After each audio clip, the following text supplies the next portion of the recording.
20 years ago, if you wanted to have a successful private practice, you needed to do a couple things. Obviously, you needed to have a great suite and probably a few cardigans, but you needed to get on panel with the insurance companies. That was a guarantee. That was so that you could maintain accessibility for your clients, but also so that you could guarantee your own income because you didn't want to be dependent on people paying out of pocket. We didn't believe that people were going to do that 20 years ago. But today, in 2026, things have shifted. If you want to have a sustainable and a profitable private practice, there's a good possibility that, depending upon the insurance panels, probably is not going to be what you thought it would. And there's also the possibility that if you have used the platforms to simplify or speed up that process of getting into relationship with the insurance panels, you might have been served a little bit of bait and switch.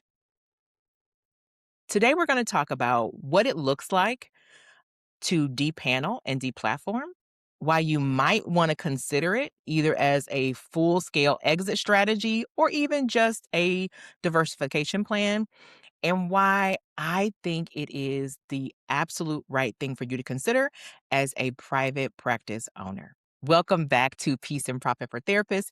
I am your girl, Calvalyn Day, a private practice strategist who got started helping my sister build a business that generated millions in revenue, and now I get to do the same thing for you. So let me just make this super clear, okay? I am not anti-platform. I actually believe that there is probably a place in a space where platforms make sense. When we think about the entire spectrum of mental health providers, when we think about home-based providers and we think about community mental health centers and we think about inpatient settings or intensive outpatient programs, when we think about all of these different aspects, including private practice, there's probably a space where the platforms actually make sense.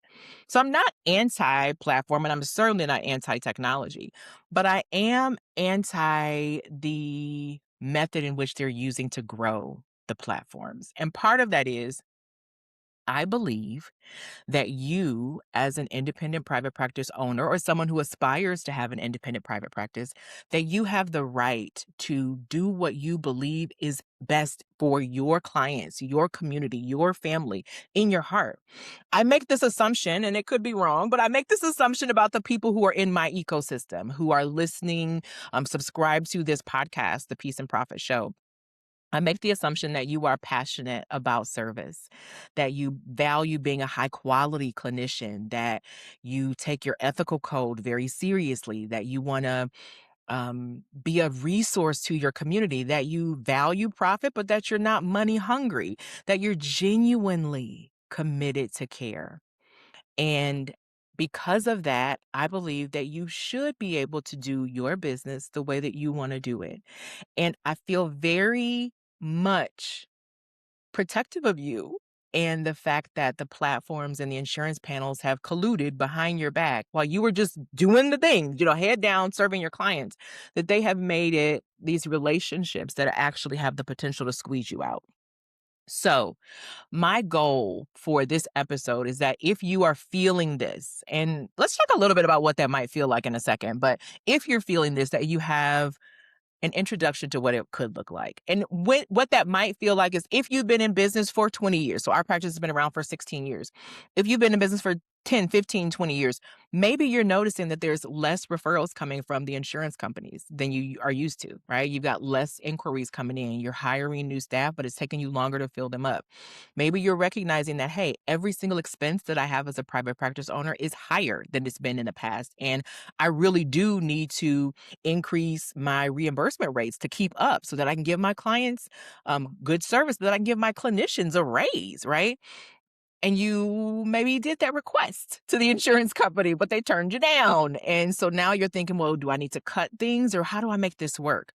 Maybe you are newer to private practice. And so you're saying, hey, I'm just trying to break into this industry and I don't know it's taken me 3 months, 4 months, 5 months to even get feedback from the insurance companies. I can't even get on panel with them. I want to be able to provide this service, but they're not giving me anything to work with. Um, Maybe you're recognizing that. That would be some of the signs and the symptoms of what's going on, okay? Because they used to funnel clients directly to you, they were giving you lots of referrals. And that was kind of the trade-off, right? Like, I give you a discount, I'm on this contracted rate with you, you feed me clients so I don't have to pay for advertising. It was a trade-off. But now they're sending those or prioritizing the way that they send those to the platform. So you might not be getting any referrals at all. And for a lot of people, that is a huge, huge issue. Okay. So my goal for today is that we talk about the alternative. And I want to kind of set this up for you because I really think this is the piece of the puzzle that has been missing, like this comparison, because oftentimes we as private practice owners, private practice operators, people who aspire to private practice, we get compared to doctors' offices, right? And I know the comparison. I understand it. I get it. We both, accept medical insurance. So, like, it makes sense. We're, highly qualified, what have you. Here's the difference between a private practice and a doctor's office. When a doctor has a calendar, they might be able to have, 2 to as many as 4 patients in any 1 hour of their day. And they're only going to spend 15, 20 minutes with that patient, but they can actually bill for that. They can bill for ordering tests. They can bill for having the nurse draw labs or taking a, strep swab. They can bill for all of those. So for one 15-minute block of time or 30-minute block of time on their calendar, they might have as many as 5 or 10 different billing codes that they are billing insurance for. And the combination of those pays their salary and the salary of all the support staff, right? But on the mental health side, you're lucky if you get them to pay you for the screening assessment that you want to do, the PHQ-9 that you want to offer. You're lucky. Some insurances will cover that, but most won't. And so if you have a one-time session, they are literally paying for 30 minutes or 53 minutes of your time. And trust me, if you can't verify that you used all 53 minutes of that time, they're going to claw it back. So it's not exactly the same. So I started to think, like, what is the closest comparison in terms of education's skill, expertise, and functions, that piece of it. And even when we talk about like the knowledge, so the fact that we have to know all about different diagnostic codes and all about different modalities, like what was the closest comparability? And it's not actually the doctor's office, it's the lawyer's office. Here's the thing. When you become a lawyer, you go through undergrad, you go through grad school, get a license to practice law in a particular state after you take a test proving your knowledge of these various statutes and guidelines, right? You, as a lawyer, can have a support, multiple support people in your community and your team that help you run your business, and you bill by the hour or the quarter hour or the eighth of an hour, right? It's a similar approach to how you actually probably operate your private practice. But here's the difference. Lawyers are routinely charging 250, 350, 450, 500 plus dollars per hour, and nobody bats an eye. And part of why nobody bats an eye is because we value what they have. We think that we need them to protect us from the law. And nobody questions whether or not they are worth what they charge. And I think it's time for us to think more like lawyers and how they've structured their business for profitability while still providing ethical access to a very necessary service, and less like the doctors who have a completely different framework from how we actually function. Okay. But here's this other piece, kind of nuance, that I was thinking about as I was making this comparison. Because yes, when we look at doctors, some of them are kind of getting this same kind of venture capital conglomerate type approach kind of force fed on them. And some have had to take this direct primary care approach to get out of that, right? But when I look at lawyers, there is not anybody trying to manipulate or force lawyers into assimilating with a complete takeover of their industry, right? You have like programs like, say, a Legal Shield, where, hey, this is kind of like a structured approach to you creating a relationship with us. We'll send you clients. You'll get a portion of what you normally would get paid for that amount of time, but it helps you to kind of fill your books. And if this person wants to deepen a relationship with you, be seen more often, then you guys can, create that relationship. But Legal Shield didn't come in and say, we don't think you should be able to practice independently. They didn't say that. There isn't anyone telling lawyers that they have to either go this way or they can't have the business that they want to have. But that is exactly what is happening to independent private practice owners right now. You've got insurance companies telling you, hey, in order to be in network with us, you have to do this. My belief, and this is a prediction, but my belief is that you'll see some insurance companies telling you that if you want to be in network with them, you have to go through one of the platforms. That's my prediction. Because if you look at what the platforms are currently doing in terms of like Medicare and Medicaid, they are looking to create these exclusive relationships with certain states. That mean that if you want to be in network with Medicaid, that you have to come through them. They are forcing you to accept a middleman, which makes it much harder for you to be an independent practice owner. And while they're doing that, they're also lobbying at the national level and doing things that are really concerning to me. We talked about consolidation before, how private equity is, buying these platforms and these insurance companies and these EHRs, like all these different things. We've talked about that. But it really is a functional monopoly, even though it's not technically one on paper.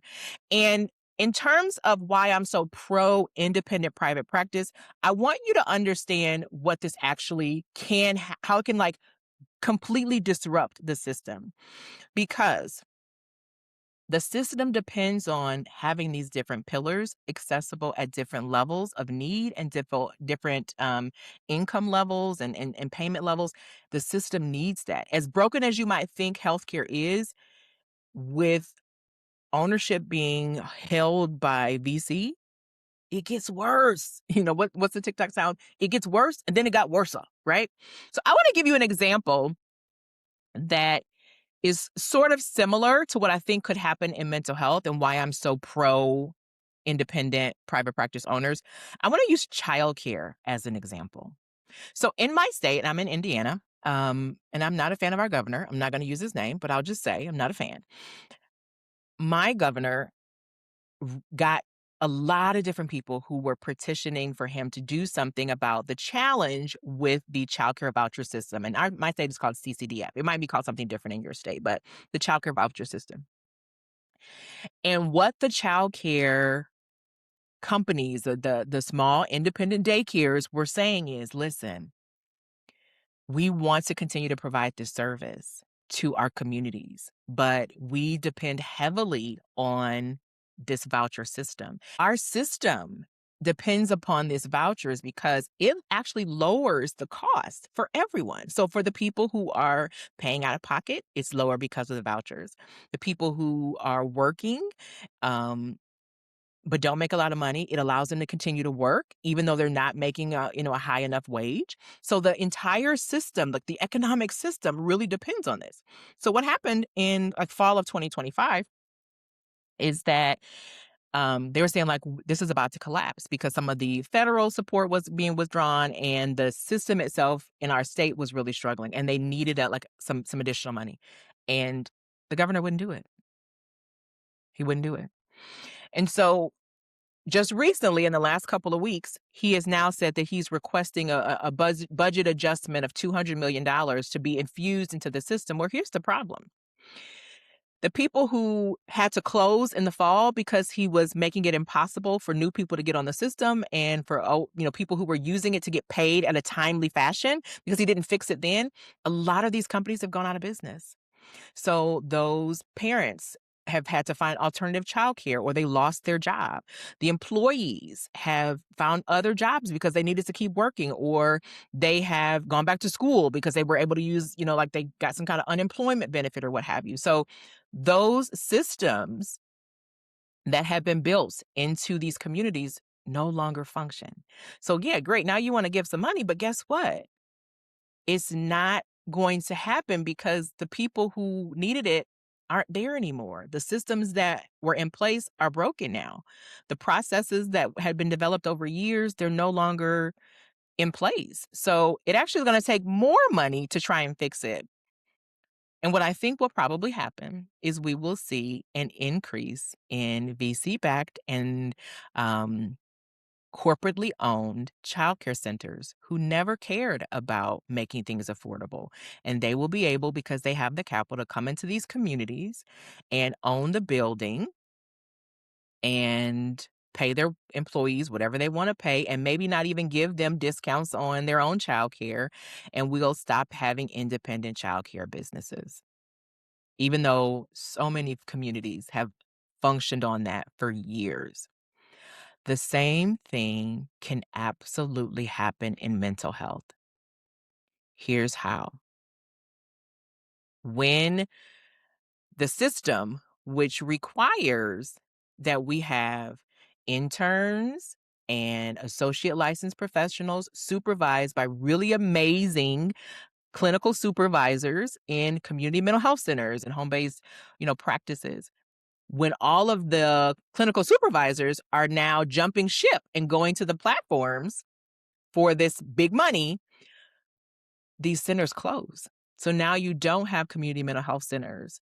And so that overtaxes the inpatient and the intensive outpatient programs, and those become less effective. And the private practice owners who were, really happy to be the next step after the step down, they are not able to keep up with the demands and things become catastrophic. So, how does all this land and connect to depaneling and deplatforming? When you, as a private practice owner, an independent private practice owner, look at the infrastructure of your business, you have to make sure that you're maintaining enough control to be able to stay profitable and stay afloat regardless of what might shift in the rest of the market. And for a lot of us, that's going to require us to depanel and deplatform, or at the very least, start to build outside of the panels and the platforms in addition to what you're doing with them. When I say the terms depanel and deplatform, here's what I mean. Depanel means I effectively end my relationship, my in-network relationship with the insurance company. So you send them a formal letter, you say effective XYZ date, whatever is required by your contract. I will no longer be accepting your clients as an in-person network. Please remove my name, blah, blah, blah, blah, blah, right? Very simple, formal process. It's not really that complicated, to be honest, right? But that process is the depaneling. The deplatforming is where you remove the tentacles of the platforms from every aspect of your business. For most of you, that includes your marketing, it includes your intake processes, it includes your billing, all of those things. The platforms are in that. So you have to move piece by piece all of those off. Okay. Both of these are scary in theory. Like, it sounds like, oh my God, how am I going to do that? It's going to be so much work. But what people have realized is there's two things. A, the benefit of being in network with an insurance company is that you're going to give them a discount on your session and they're going to send you clients. If they're not sending you clients, you're just giving them a discount for no reason, right? If you still have to pay for marketing and you still have to pay to promote yourself and you still have to pay for SEO help and you still have to pay all these different things, then giving them a discount really isn't helping you, right? The second piece of it is when it comes to the insurance companies, if they are partnering with the VC companies and making it harder for you to get paneled with them without going through the companies, they're forcing you to give up a portion of your income for no reason. You're giving them a discount because you're in network with them, and now you're being forced to give away another portion of that just because they say so. It doesn't make good sense on the business side. And I want you to know this. Most of these VC-backed tech platforms, they are highly valuable in terms of the stock market and their shareholders. They have been given huge evaluations. And part of why they have that is because of market share. When a company decides, I want to look at how much this company is worth, they're going to look at what is the size of the market that this company serves, right? Is it a small market? There's only 10,000 people that want that. That's not real. We don't get excited about that. Or is this like multiple millions of people? That's a huge market, right? Because the tech platforms have such a huge share of both the clinician market and the client market, that's what actually gives them the value that they have. Now, if people start to leave, we start to get back our power. And that's important. If they have less clients, if they have less clinicians, if those numbers start to go down instead of up, that means you are getting back more of your power. So you have more leverage, more ability to say, hey, I'll stay with you, but I want this. Hey, I'll keep working with you, but I want that, right? Right now, the more people that join, the more people that stay, the more power they're getting. And it'll reach a point where it's like, and we're getting close to it, to be honest with you, it'll reach a point where there's so much there that the rest of the system has just fallen off and it'll be hard to maintain. The process of depaneling and deplatforming is very simple. You actually start to just kind of unwind that. But in order to do that, and this is the most important part of the entire episode, right? In order to do that, you have to make sure that you've done these 3 things. Okay? This is the part that scares most people, that causes people to fail, to not be able to be as successful as they could be. This is the part that makes it so that your business doesn't thrive. And so I want to make sure that you know what these 3 things are, and I'm going to give them to you right now. Okay? So when we think about what you need to be able to depanel, deplatform, you have to start to think of what do the panels and the platforms bring me and how do I replace those things? So we start with number 1, you got to know your numbers. If you've ever watched any entrepreneur shows, you've watched Shark Tank, you've watched um, The Profit, any of those shows, you got to know your numbers. You can't estimate, you can't roundabout, you can't figure it out. You got to know what your numbers are. This is CEO behavior, and you are a CEO. You have to know your revenue. What is the amount of money coming in? You have to know your expenses. What is the amount of money going out? Does that go up if I leave the platforms? Does that go up if I leave the panels? Does my revenue go up? Does my revenue go down, right? You got to know what you're getting paid and who you're paying, how frequently, the amount of money that's coming in. I would call that cash flow. We need to know the cash flow and the profit, okay? We need to know what is the number that you actually need to make in order for your exits to still provide you with stability.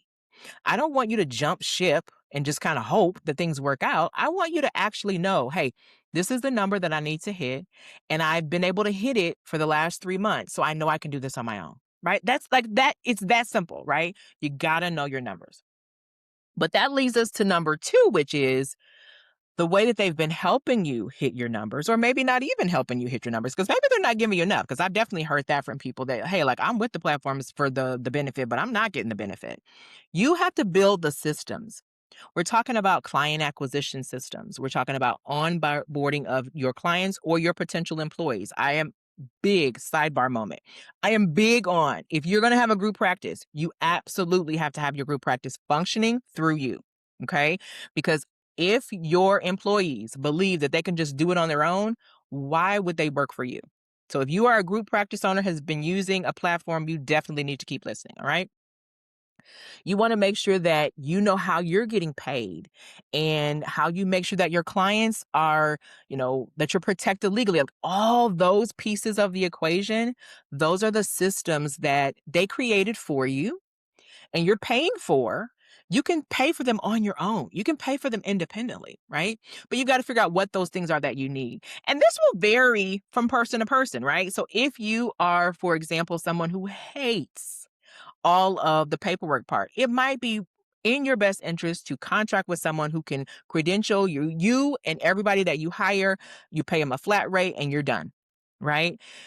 You might say like, hey, I want to outsource to a VA, or maybe you want to outsource to a system. Once you've got, like, for example, your EHR set up, and most of these EHRs will do the majority of your billing for you. Now, you need to have somebody that verifies that things are done, handles any rejections, and make sure to collect those copays and such.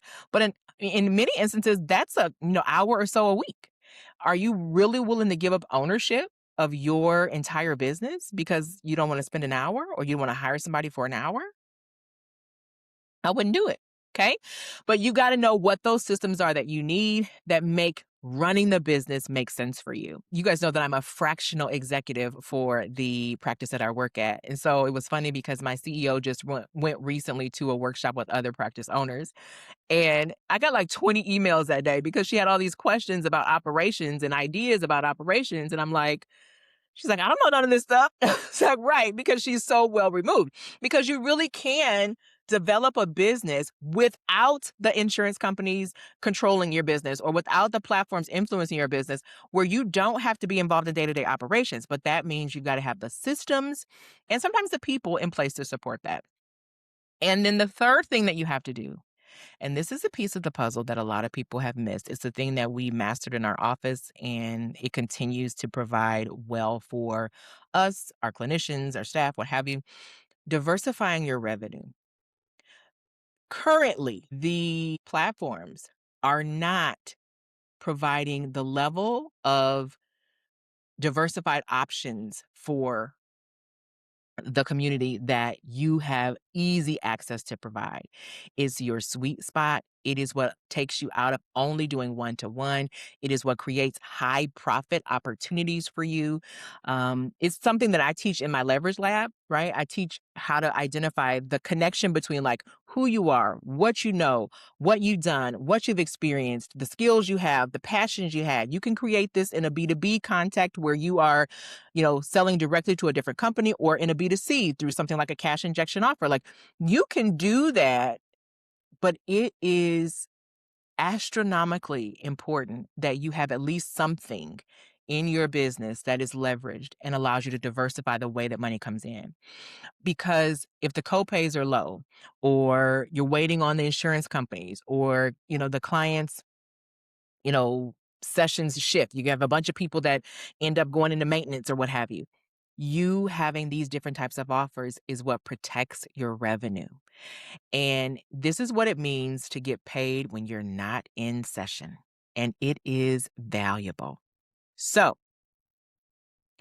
if you're saying, Calvalyn, this sounds great. You got my attention. I know that there's things going on. I've been thinking it, I've been feeling it, but you just named it for me. And I really do believe that at least beginning the process of exploring depaneling or platforming, or both, that this is for me. I want to make sure that I am hosting a challenge. It is called the Own Your Practice Challenge, and I want to invite you to come. Okay? So, who this is for? It is for people who are leaving the platforms and the panels, people who are considering leaving the panels and the platforms, and it is people who never joined one or the other, but say, like, running a business right now is hard, and I need to get the foundation for the business that I really want to have, right? If that is you, I want you to be in the room. Here's what it's going to be. April 21st, 22nd, and 23rd is when it's going to be happening live. I may do this again in the future, not sure. You will get access to the recording if you purchase it this time, and I may make the recording available. I don't know. But for sure, I'm doing it live. We'll see how it goes, whether or not I will repeat this or what this will look like. But for sure, April 21st, 22nd, and 23rd, it is going to be live. 45 minutes to max of 60 each day, so give me an hour. No pitch fest. Listen, this is not me sitting there talking to you and pitching you for an hour. This is me actually walking you through day one, getting to know your numbers so that you have a clear target that will allow you to exit. Day 2 is getting the systems in place. I'm going to show you what it looks like to have a person do it. I'm going to show you what it looks like to have a system do it and a combination. I'm going to show you what that looks like because that's what we did. And day 3, I'm going to show you how to look at and begin the process of leveraging and diversifying your revenue. Those are the 3 things that we're going to do in that challenge. And this time around, it's only $37. So it is very much a high value opportunity. It will give you the structure that you need and the confidence that you need if you're really, really ready to take control of your business and push back a little bit on a system that might be trying to push you out. Okay. This is very important to me because I value mental health, right? And I value a system that doesn't leave anybody behind and doesn't force people into compliance in a way that has the potential to be harmful to you. So I am making this super accessible. Do me a favor, share this episode. If you register, share the link and tell everybody to join you because I want the people who need this information to get it so that they have an opportunity to protect themselves before the system really implodes. All right? Because in my world, here in Peace and Profit Land, you don't have to choose between peace and profit. You get to have them both. And they generally work out better when you own your own practice. So, thank you for joining me for this episode. I hope to see you in the Own Your Practice Challenge. And I will see you next time on the Peace and Profit Show for therapists. See you soon.